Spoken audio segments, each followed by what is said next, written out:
안녕하세요. 사연 많은 유튜브 시청자 여러분. 오늘은 저의 소름 끼치고 기막힌 이혼 사건에 대해 얘기해 드리려 합니다. 제 전 남편은 주점을 운영하는 사장이었습니다. 남편은 큰 키에 남자답고 서글서글한 인상을 가졌는데 성격이 호탕했습니다. 엄청 활발하고 지인들도 많고 저는 다소 내성적인 편이다 보니 저와 다른 그런 모습에 빠져들었던 것 같아요. 그와의 연애는 즐거웠고 행복했습니다. 또 주변 지인들에게 워낙 잘하고 의리도 있는 편이다 보니 제 남편을 아는 주변 사람들은 하나같이 민수 씨 같은 남자 없다, 정은이는 좋겠다 라며 저를 부러워했습니다. 남편은 에너지가 넘치는 사람이었고 누구든 자기 사람으로 만들 수 있는 자신감이 넘치는 사람이었죠. 다소 내성적이고 조용한 저와 활발하고 활기가 넘치는 남편. 서로의 부족한 점을 메워줄 수 있는 한 쌍의 완벽한 부부가 되지 않을까 생각했습니다. 그런데 결혼은 제 생각과는 많이 다르더라고요. 모두에게 좋은 사람이 정작 내게는 좋은 남편이 아니라는 걸 깨닫기까지 그리 오래 걸리지 않았거든요. 원래 결혼을 하고 나면 배우자가 1순위가 되어야 하잖아요. 하지만 제가 결혼하고 아내가 된 순간부터 남편의 세상에서 제 순위는 끝도 없이 밀려나는 기분이었습니다. 남편은 결혼하고 나서도 결혼 전과 똑같이 행동했어요. 남편에게 중요한 건 가게와 친구들, 그리고 매일 밤 이어지는 술자리였던 것 같습니다. 결혼 후 맞이하는 첫 번째 남편의 생일날이 기억나네요. 퇴근하자마자 마트에 들러 장을 보고 남편이 가장 좋아하는 갈비찜과 잡채를 만들기 시작했습니다. 요리가 서툴러서 오래 걸렸지만 맛있게 만들고 싶어 갖은 노력을 했죠. 2시간 넘게 부엌에서 땀을 흘리며 음식을 만들고 예쁜 그릇에 정성껏 담아냈습니다. 같이 사온 케이크도 냉장고에 잘 있는지 확인하고요. 혹시나 늦을까봐 가게로 전화했더니 남편 한다는 말이 가게는 직원들한테 맡기고 8시까지 칼같이 들어간다며 호언장담을 했습니다. 저는 괜히 기분까지 내고 싶어서 집이지만 원피스까지 갈아입고 화장도 좀 고쳤습니다. 그렇게 남편을 기다렸는데 남편은 오지 않았어요. 1시간이 넘어가고 전화를 했더니 가게 바로 앞에서 나왔다고 금방 간다고 하더라고요. 저는 식은 음식을 다시 데우고 기다렸는데 또 안 오는 겁니다. 또 1시간이 지나갔고 걱정이 되더라고요. 금방 온다는 사람이 안 오니까요. 전화를 했는데 안 받고 혹시 오는 길에 사고라도 났나 싶어서 초조했습니다. 그런데 남편은 갑자기 일이 좀 생겼다며 늦게 들어가야 될 것 같으니 기다리지 말라는 문자 하나만 딱 남기더라고요. 그날 남편은 새벽 3시에 들어왔습니다. 너무 어이가 없는 게 일단 술에 많이 취해서 냅두고 다음날 물어봤어요. 그랬더니 가게에 오래된 단골 손님이 있는데 그분 아버지가 돌아가셔서 상갓집에 갔대요. 너무 황당하더라고요. 아무리 단골 손님이라지만 손님 상갓집까지 가나요? 게다가 자기 생일이라고 제가 생일상 다 준비한다고 분명히 말했는데 온다고 거짓말까지 하고 갑자기 상갓집이라니. 상갓집에 갔다는 게 믿겨지지도 않을 뿐더러 설령 맞다고 해도 너무 어처구니가 없었습니다. 저는 남편에게 따졌고 남편은 미안하다며 저를 달랬지만 별로 진심은 느껴지지 않았어요. 그냥 제가 삐졌으니 적당히 대충 달래자는 느낌이었죠. 그리고 나중에서야 알게 됐지만 진짜로 상갓집에 간 것도 아니었습니다. 저도 아는 남편의 친구가 SNS에 남편 생일 파티한 걸 올렸거든요. 기가 막히더라고요. 그럼 친구들하고 생일 파티를 하겠다고 말하던지 아니면 친구들하고는 나중에 하고 그날은 와이프인 저랑 생일을 하던지 보통은 둘 중에 하나를 선택해야 되지 않나요? 그런데 남편은 저한테 거짓말하고 계속 갈 수 있는 것처럼 하고 친구들과 파티를 즐겼던 거예요. 금방 들통날 거짓말을 이처럼 아무렇지 않게 할 수 있는 사람이라는 걸 깨닫게 되자 놀랍더라고요. 그 생일 사건 이후 남편의 모든 말이 거짓말처럼 들리기 시작했습니다. 생일을 안 하고 친구들하고 보냈다는 그 자체도 화가 나고 어이가 없지만 그보다 너무 아무렇지 않게 거짓말을 하고 그 순간만 모면하려 했다는 게 소름 끼치더라고요. 내가 여태까지 사람을 잘못 봤나 싶을 정도로요. 그 일을 계기로 저는 남편의 행동들이 의심스러워지고 그 사람의 진실성마저도 의심하게 되었습니다. 그러다 보니 남편하고는 자주 다투게 되었어요. 남편은 제가 착하고 쿨한 줄 알아서 결혼도 했는데 사실은 집착이 심하고 의심병이 있는 것 같다며 저를 질책했습니다. 저는 남편에게 이렇게 거짓말 좋아하고 밖으로 놔두는 성격인지 몰랐다고 힐난했고요. 그러면서 남편과 저의 사이는 빠르게 삐걱거렸죠. 그러던 중 남편의 대출 연장을 위해 서류들을 챙기다가 우연히 남편의 주거래 통장 거래 내역서를 발견하게 되었습니다. 그런데 세상에 거기에 매달 60만 원이라는 돈을 김지영이라는 낯선 이름의 여자에게 송금을 했던 거예요. 제가 알기론 김지영이라는 사람은 집주인도 아니었고 가게 관련된 사람도 아니었습니다. 직원도 아니었고요. 저는 남편에게 통장을 내밀었습니다. 김지영 이 여자가 누구야? 당신 바람피워? 남의 통장을 왜 뒤져봐? 남편은 당황한 기색이 역력했습니다. 저는 발뺌한 생각 말라고 똑바로 말하라고 다그쳤습니다. 제가 계속 다그치자 남편은 결국 실토를 했죠. 사실은 남편은 기함할 만한 말을 하는 거예요. 자기야, 진짜 미안해. 내가 말 못한 게 있는데 사실 전에 같이 살던 여자야. 살던 여자라니? 그게 뭔 소리야? 당신 결혼했었어? 결혼까진 아니야. 혼인신고도 안 했어. 그냥 1년 정도 같이 살았던 여잔데 사실 애가 있어서. 애가 있다고? 저는 눈이 뒤집히더라고요.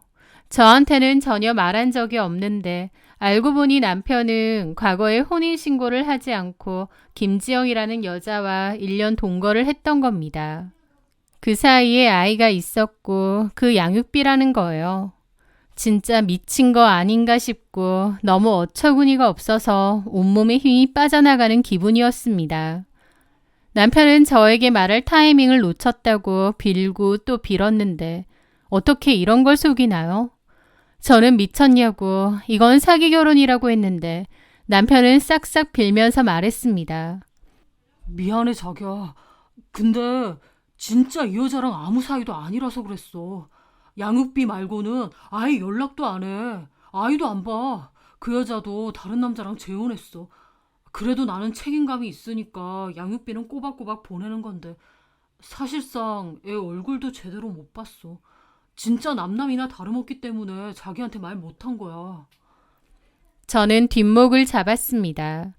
어떻게 이런 걸 속일 수가 있나 싶고 진짜 사기꾼 아닌가 싶더라고요. 저는 이건 아니라고 이혼하겠다고 말했고 남편은 아무 말도 하지 않았습니다. 저는 더 이상 못 살겠다고 마음을 먹었어요. 어떻게 이런 사실을 숨기나 싶더라고요.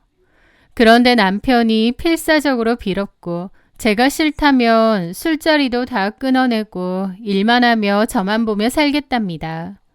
저 없으면 안 된다고 싹싹 비는데 사실 저도 결혼한 지 오래되지도 않았는데 바로 이혼을 한다는 게 좀 망설여지더라고요. 저도 이혼까진 원하지 않았던 거죠. 그러면서 제 스스로 합리화까지 했습니다. 이미 그 여자랑은 끝난 사이고 또 최소한의 책임감으로 양육비는 보내는 것뿐이라고 하니까 그냥 모른 채 할까라고요. 그렇게 저는 수많은 고민 끝에 바보처럼 남편을 한 번 더 믿어보기로 했습니다. 하지만 말이 그렇지 한 번 금이 간 신뢰는 절대 쉽게 회복되지 않더군요. 그날 이후 남편은 정말 잘했고 예전처럼 술 약속도 잘 안 잡고 노력하는 듯 했지만 저는 오히려 그 모습이 연기처럼 느껴지고 소름이 끼쳤거든요. 마음 한구석의 찝찝함은 사라지지 않았죠. 혹시 전처랑 아직도 만나는 건 아닐까라는 불안감이 자꾸만 드는 겁니다. 거짓말을 잘하는 사람이니 그럴지도 모르겠다는 상상이 들었죠. 잠 못 이루던 어느 새벽, 저는 고민 끝에 잠든 남편의 휴대폰에 손을 댔습니다. 제가 본 건 통화 기록과 카톡이었는데요. 연락 기록은 없더라고요. 그리고 카톡에 들어갔는데 거기에서 엉뚱한 덜미가 잡혔습니다. 전처가 아니라 아예 다른 여자랑의 외도를 발견했거든요. 상대 여자의 프로필명은 제이라고 되어 있었고 프로필 사진은 집의 한 구석을 찍은 사진 같았습니다. 그냥 대충 찍은 사진을 프로필 사진으로 해둔 것 같았는데 느낌상 본 계정이 아니라 추가 계정 같았습니다. 요즘은 카톡에도 비밀 추가 계정을 만들 수 있는데 그 여자도 그런 것 같았죠. 어쨌든 그 프로필 사진을 자세히 봤는데 막 찍은 사진이긴 하지만 좀 독특한 디자인의 컵이 작게 찍혀 있더라고요. 이 여자 집인가 싶었죠. 어쨌든 그 여자와의 대화 내용을 열어봤는데 경악했습니다.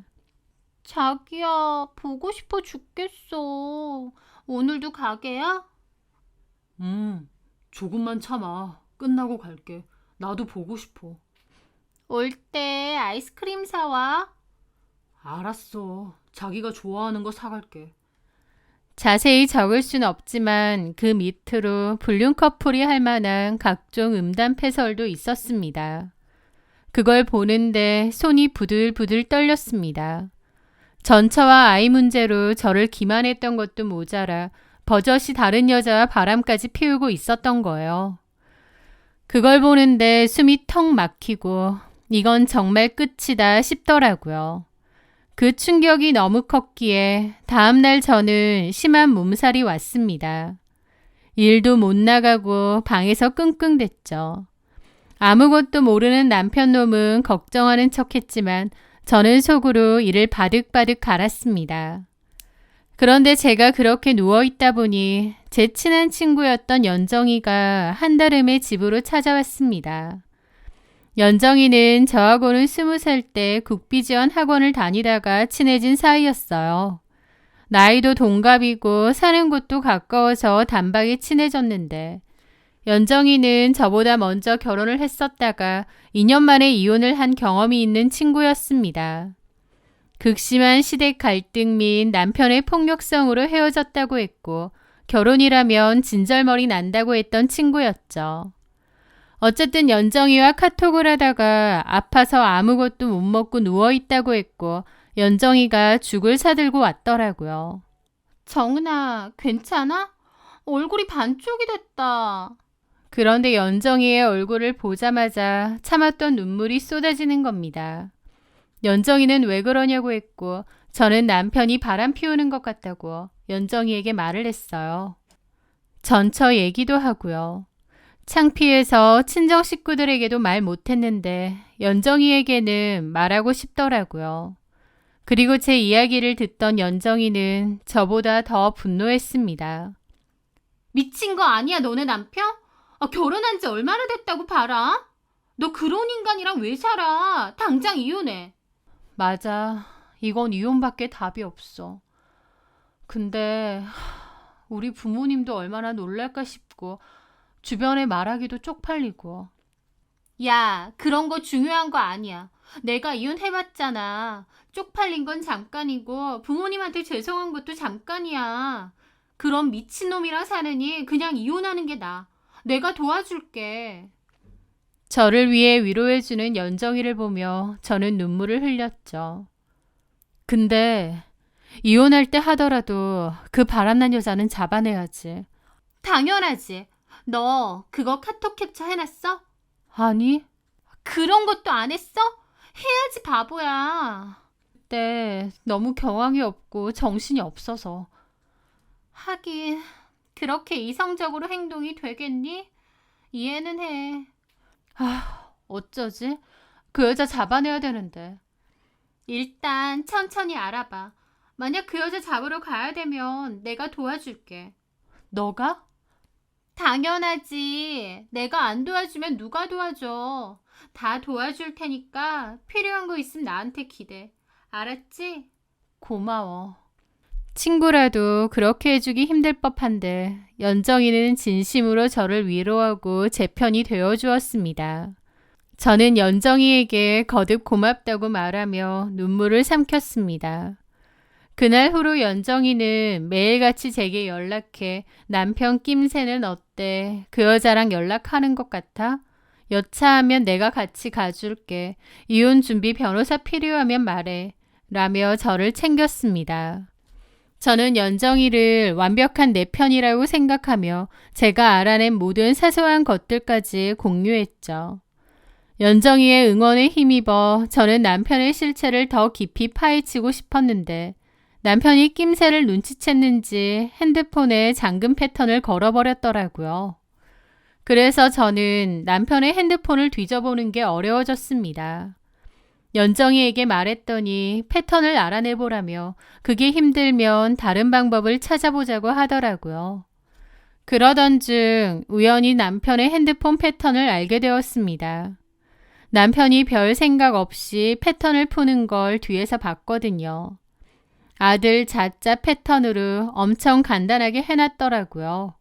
저는 그걸 모르는 척 기억해놨습니다. 그리고 그날 저녁 남편 폰을 들고 나와 패턴을 풀고 들어가 봤는데 웬걸 제이와의 카톡이 감쪽같이 사라진 거예요. 남편이 눈치를 챈 건가 싶더라고요. 그러다가 문득 카톡 말고 다른 메신저는 없을까 싶은 겁니다. 그래서 좀 더 샅샅이 뒤지게 되었고 남편의 휴대폰을 다시 뒤지던 저는 남편이 폴더 안에 숨겨놓았던 또 다른 메신저 앱을 발견했습니다. 아, 이거구나. 이걸로 제이와 연락했구나. 딱 걸렸다 싶었습니다. 그런데 그 메신저 앱을 들어간 저는 또다시 경악을 할 수밖에 없었어요. 거기에는 또 다른 남편의 비밀이 가득했거든요. 이 개새끼. 저도 모르게 욕이 튀어나오더라고요. 분노를 넘어 허탈한 웃음까지 나왔습니다. 카톡의 제이는 그저 빙산의 일각에 불과했던 거죠. 저는 연정이가 알려준 대로 일단 그것들을 다 제 폰으로 찍었습니다. 그리고 이 엄청난 사실을 연정이에게 알려야겠다고 생각했어요. 그래서 다음날 연정이네 집으로 갔습니다. 연정이는 전자제품 센터에 출근하는데 출근 전에 서둘러 간 거죠. 연정이는 무슨 일이냐고 했고 제가 남편에 대해서 더 충격적인 걸 알았다고 진짜 이혼해야 될 것 같다고 했습니다. 그랬더니 연정이가 반색을 하며 그 제이에 대해서 알아낸 거냐고 하더라고요. 저는 말하려다가 너무 급하게 와서 숨이 차다고 했습니다. 연정이가 잠깐 기다리라며 물을 가져다 준다고 했죠. 그런데 연정이가 가져다 준 컵을 보는 순간 제 머릿속에서 뭔가 쿵 하고 부딪히는 느낌이 들었습니다.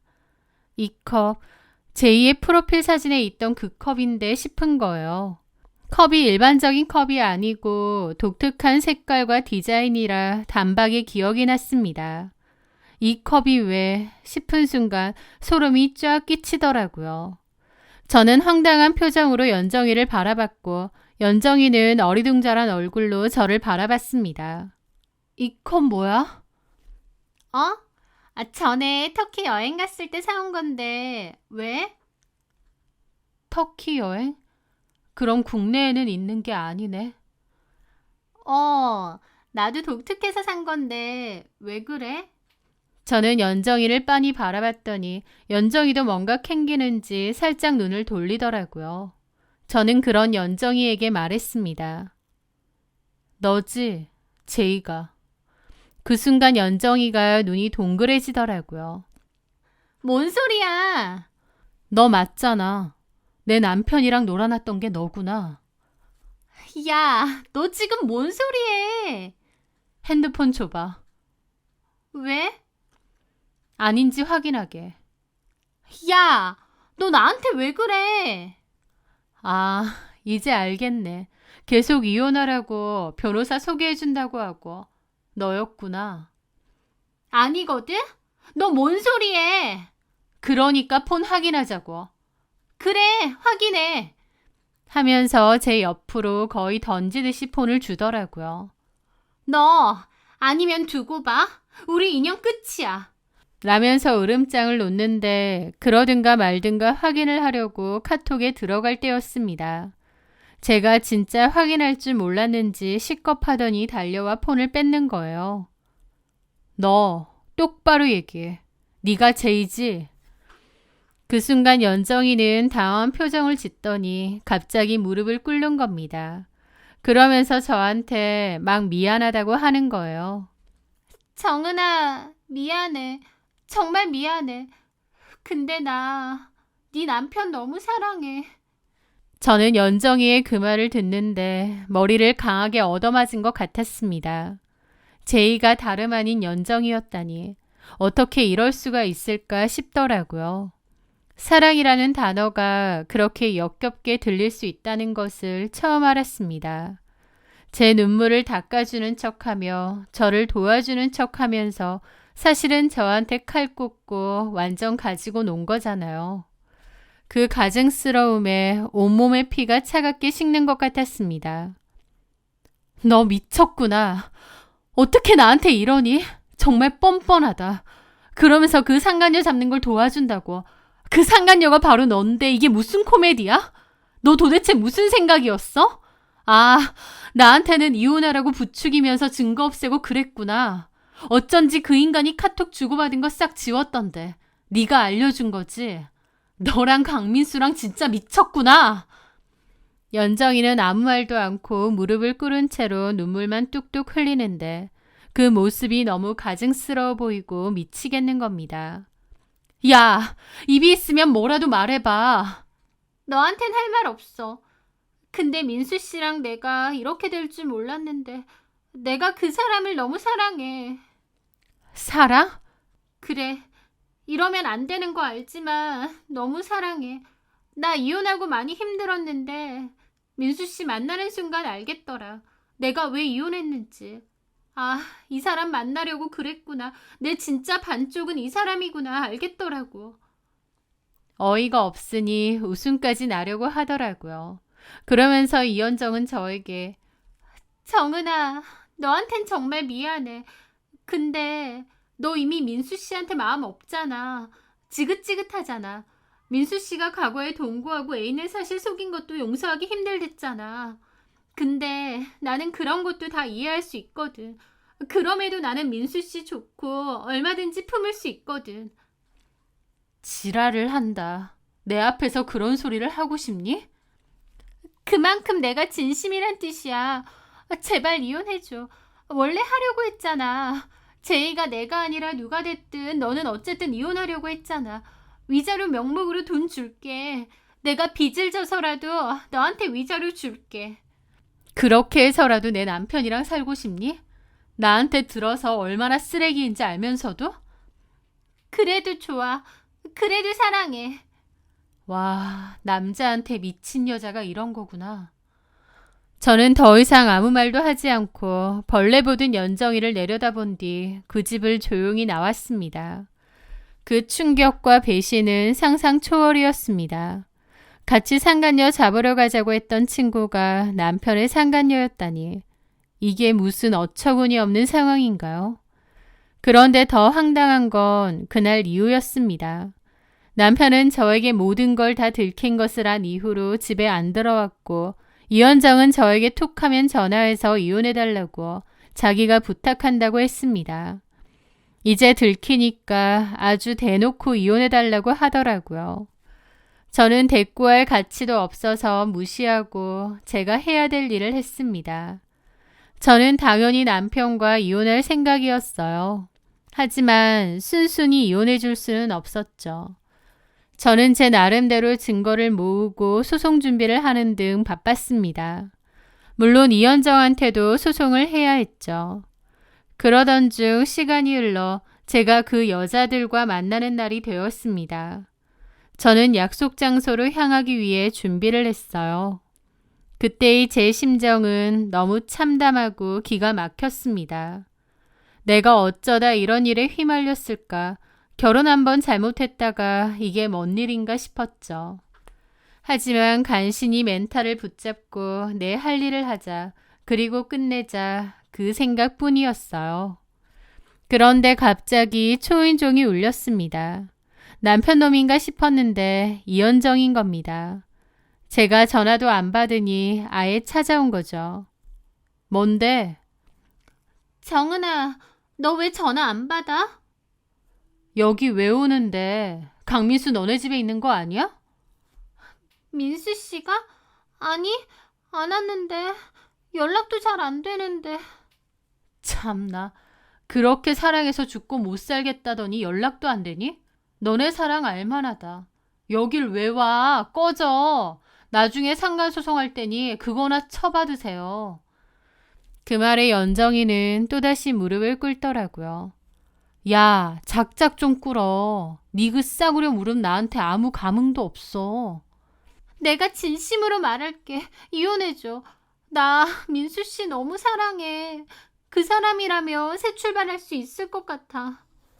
그 모습에 저는 웃음이 막 났죠. 진짜 기가 차서요. 이현정, 내가 한때 네 친구였어서 그나마 불쌍해서 말해줄게. 정신 차려. 강민수 그 인간, 네가 이럴 인간이 아니야. 네가 뭐라고 하든 나를 고소하고 손가락질하고 때려도 나는 그 사람 포기 못해. 참 대단한 사랑이네. 좋아. 그럼 너 지금 나 따라가자. 어디 가는데? 어디 가긴 강민수 만나러 가지. 민수 씨를 어디서 보는데? 이혼 얘기하러? 참나. 그래, 나 이혼할 거야. 그런 쓰레기 같은 인간하고 더는 못 살겠어. 너하고 달리 나는 비위가 너무 약해서 그런 쓰레기랑 도저히 같이 못 살겠다고. 네가 그 쓰레기 주워다 살아. 정말 그래도 돼? 그래, 자존심도 없는 년아. 그러고 살아. 근데 그 전에 일단 따라와. 따라와서 직접 보고하기에. 저는 가방을 챙겨 나갔고 연정이도 저를 따라오더라고요. 제 차 타고 목적지로 가는데 아무 말도 안 했습니다. 그 상황이 너무 기가 막혔어요. 세상에는 별의별 일이 다 있지만 나한테도 이런 일이 생기는구나 싶어서 헛웃음이 자꾸 나더라고요. 제가 자꾸 웃으니까 연정이가 보는 겁니다.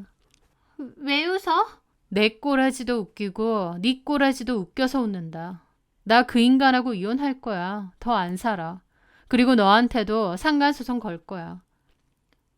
소송 걸지 말고 내가 그냥 위자료 주면 안 될까? 너 돈 많니? 얼마 줄 건데? 그 말에 연정이는 아무 대답 못 하더라고요. 상간소송으로 정당하게 받아낼 거고 재판 결과까지 다 받을 거니까 그렇게 알아. 그리고 강민수 그 인간만큼 너도 소름 끼치는 쓰레기라는 거 알아두고. 연정이는 아무 말도 안 했습니다. 다 왔네. 따라와. 연정이는 죄인처럼 고개를 숙이고 저를 따라오더라고요. 저는 카페 한 곳에 자리를 잡았습니다. 여기로 민수 씨가 와? 삼자 대면하게? 내가 다 인정했잖아. 그 말에 저는 또 웃었죠. 삼자 대면 같은 소리 하네. 한 6자 대면 정도는 되겠다.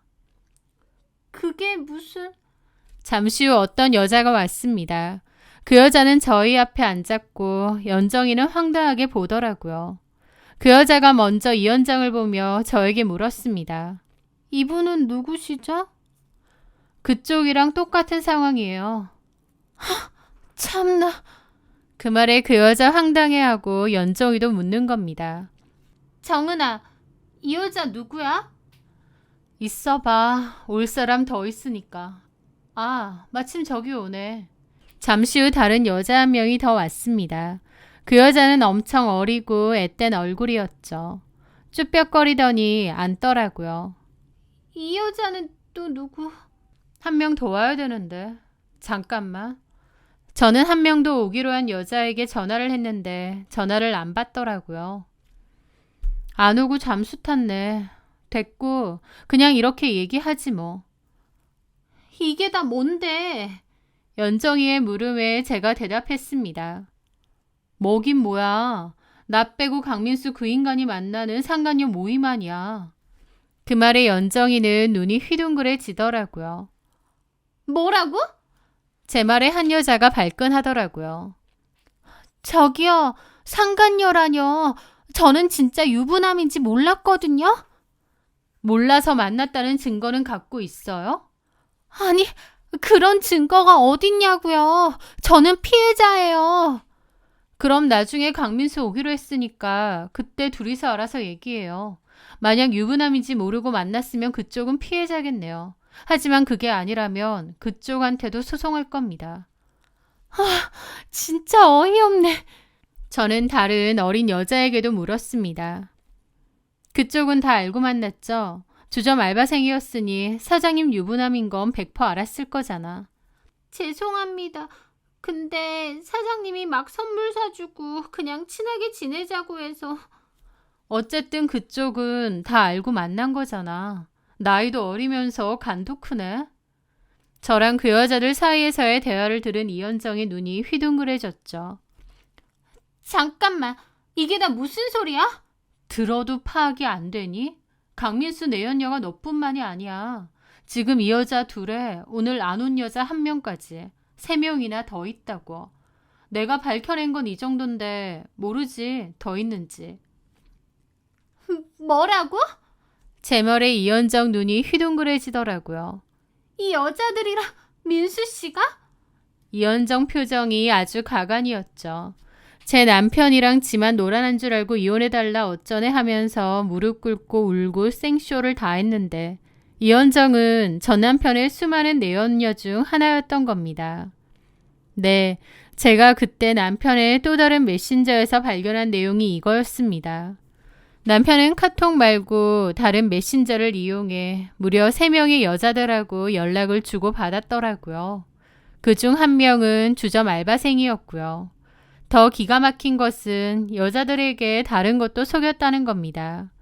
주점 알바생한테도 주점은 부업일 뿐이고 낮에는 무역회사를 운영한다고 하질 않나 다른 여자에게는 노조 위원장이라고 했다더라고요. 게다가 또 다른 여자에게는 모텔을 2개 운영하는 사업가라고도 했고요. 아무튼 구체적으로 거짓말을 하면서 여자들을 만나고 다닌 겁니다. 저는 전혀 몰랐는데 남편은 이 거짓말들을 유지하기 위해 빚까지 지고 있었습니다. 그런데 웃긴 게 다른 여자들한테는 돈을 썼는데 이현정한테는 돈을 받았더라고요. 이현정이 2천만 원가량을 줬는데 그 돈은 제가 알기로 이현정이 전 남편이랑 이혼할 때 받은 위자료의 일부입니다. 제 남편이 사업자금 어쩌고 필요하다고 하니 이현정이 냉큼 준 것 같았어요. 전 남편은 이현정한테 받은 돈으로 다른 여자들한테 선물 사주고 놀아나는데 썼던 거죠. 저는 남편의 메신저 속 여자에게 연락을 쫙 돌렸습니다. 나는 강민수 아내이다. 내 남편과 바람 피우는 정황 다 포착했고 상간소송할 거다. 할 말 있으면 약속 장소로 나와서 말해라 라고요. 어떤 여자는 유부남인지 몰랐다고 하고 어떤 여자는 한 번만 봐달라고 했죠.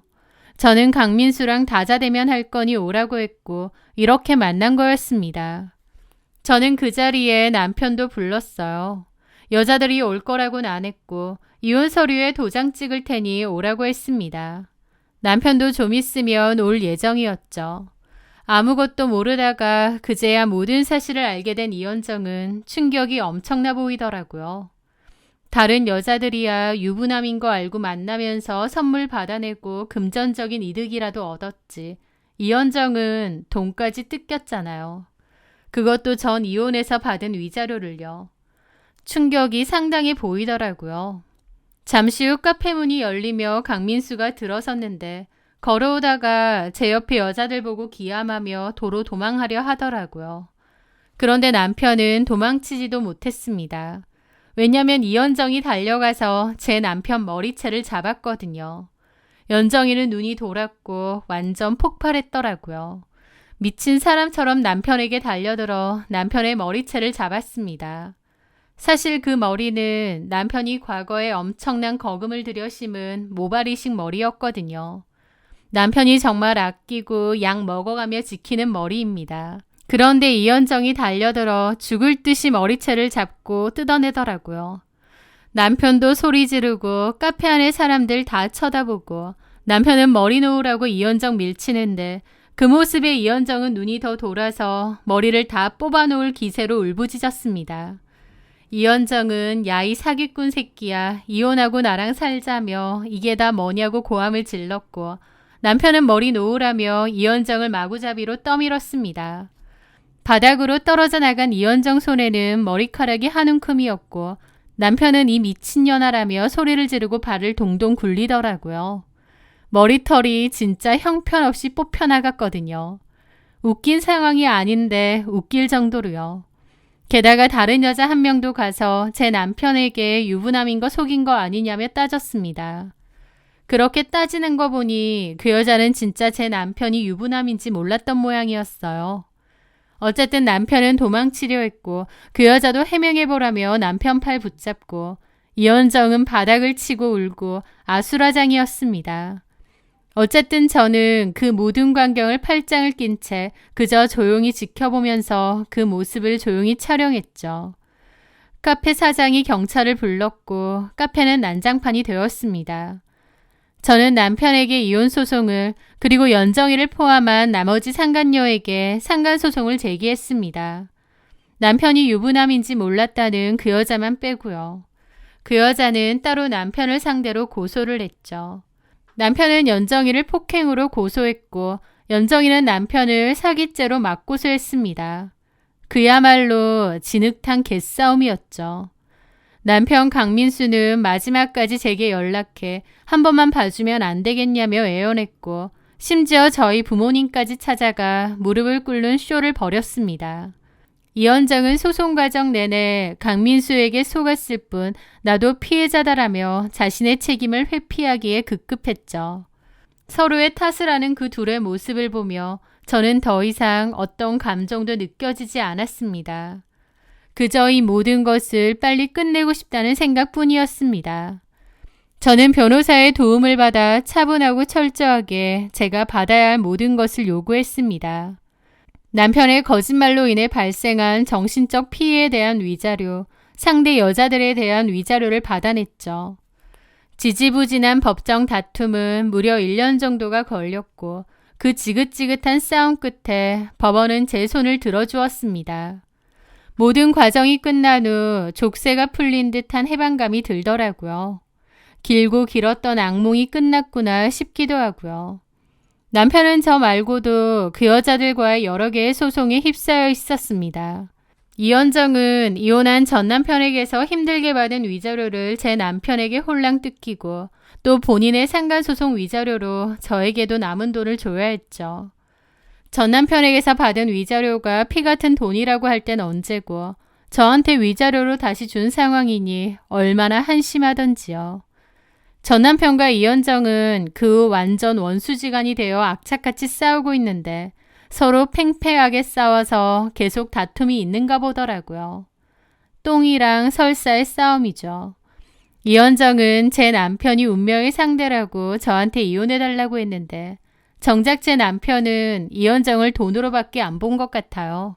저는 재활용도 안 될 쓰레기 같은 놈하고 다 끝난 것만으로도 좀 살 것 같고 이제는 제 인생을 다시 살아가려 합니다. 상처뿐인 결혼 생활이긴 하지만 어쨌든 위자료 받을 거 다 받았으니 이제는 지워버리려고 합니다. 비에 젖은 땅이 마르기까지는 시간이 더 필요하겠지만 제 앞에는 따스한 햇살과 함께 제가 가꾸어 나가야 할 인생이 남아있다고 생각합니다. 배신과 거짓으로 얼룩진 과거를 모두 정리하고 오롯이 저 자신을 위한 삶을 시작할 겁니다. 제 사연 들어주셔서 감사합니다.